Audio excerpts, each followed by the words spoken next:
Salam à tous, Baruch Hashem, Ashken Kenu. On a le droit de continuer ensemble le jardin de la pureté. Donc je rappelle que c'est un cours exclusivement pour les hommes.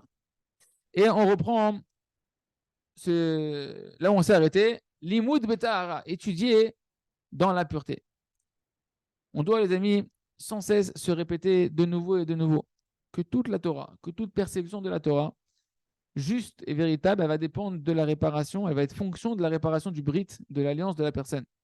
Et donc, celui qui va commencer à mériter à prier pour préserver ses yeux, une demi-heure au moins tous les jours, Hachem, aide-moi à préserver mes yeux, aide-moi à passer une journée propre, sans rien voir, sans rien penser de tordu, etc. Alors, il va commencer à ouvrir ses yeux spirituels. Du ciel, on va lui dessiller les yeux, de pouvoir percevoir la Torah, de pouvoir percevoir Kadosh Baruch Hu, d'avoir des compréhensions profondes dans son étude. Tout ça, ça dépend en réalité de la Shemina Tanaïm, la sagesse, la mémoire, la joie. Tout son judaïsme, il dépend en fait de la préservation des yeux. Toute l'étude de la Torah va dépendre de la préservation des yeux. Pourquoi? Parce que l'essentiel de la mémoire d'un homme, elle dépend des yeux. Et on ne parle pas ici de la mémoire physique, la mémoire comme nous on l'entend. Qu'un homme il retienne son étude comme un ordinateur. C'est pas de ça qu'on parle. Il n'y a pas de, il y a pas de grandeur à ce que tu retiennes comme un ordinateur des choses. On parle de celui qui maintenant, il va réussir pendant son étude à se rappeler d'Hachem Barar. C'est ça l'essentiel de la mémoire dont on parle. Que chaque mot qu'il étudie dans la Torah Godosha, il voit Hachem, il ressent Hachem. Ken. Parce que tout ce que maintenant une personne elle va maintenant réciter, des Gmarot, des Mishnayot, de la Gemara, du Likutei Moharan, ce que tu veux, des psukim, des versets, mais qu'elle ne pense pas à Hachem quand elle les récite, c'est rien du tout. Il y a des gens qui ont une mémoire déjà de nature qui est hors norme. Ou bien qui vont réviser et qu'après il peut te dire voilà, c'est marqué là-bas, c'est marqué ici, c'est marqué là-bas, dans tel Gemara, dans tel endroit du Shulchan Arour, c'est à telle page, à tel endroit, à telle ligne. Il a fait, c'est bien. Mais, mais s'il n'y a pas avec ça la véritable mémoire, le véritable souvenir qui va avec cette mémoire-là, qui est ce souvenir d'Akadosh Baruch Hu à chaque instant, alors cette mémoire-là, elle ne sert à rien. Parce qu'il a oublié l'essentiel. En réalité, il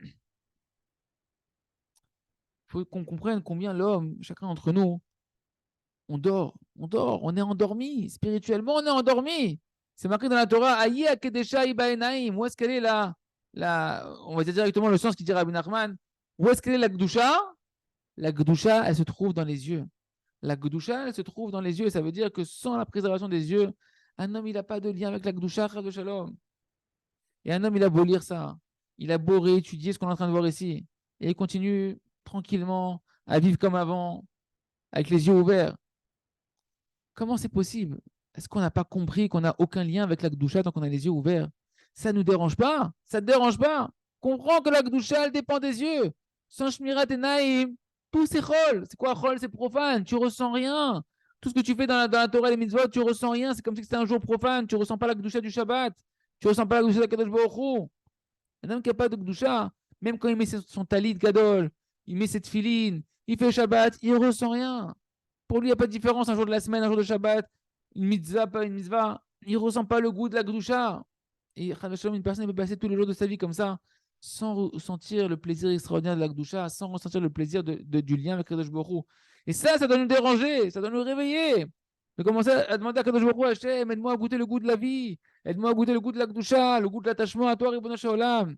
Le Rav nous dit qu'il a entendu au nom du Baal Atania, son mérite nous protège, qu'il avait l'habitude de dire à Kadosh Baruch Hu, écoutez ces paroles du Baal Atania, regardez à quoi on doit ressembler. Il disait Ani lo rotse olam haba velo olam hazeh. Hachem, je veux ni le monde futur, je veux ni ce monde-là, ni le paradis, ni ce monde-là. Je veux toi, Hachem. C'est toi que je veux. Je veux être constamment attaché à toi. Je veux être attaché à toi, Ribono Shel Olam.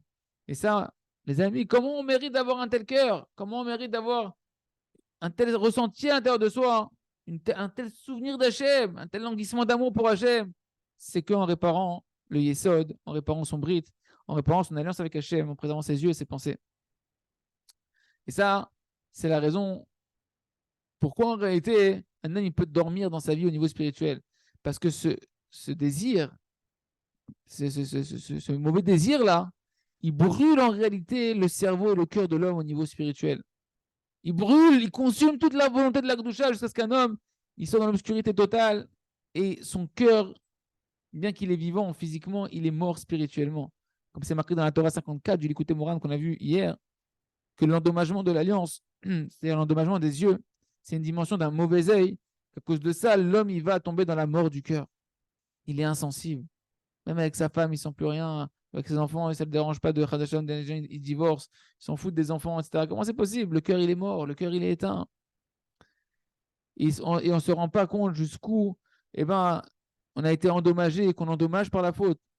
Mais lorsqu'un homme commence à prier, à se réveiller, à faire des doutes une demi-heure tous les jours sur ce sujet-là, à étudier ce sujet-là, alors il commence à pouvoir ressentir un petit peu où est-ce qu'il se trouve.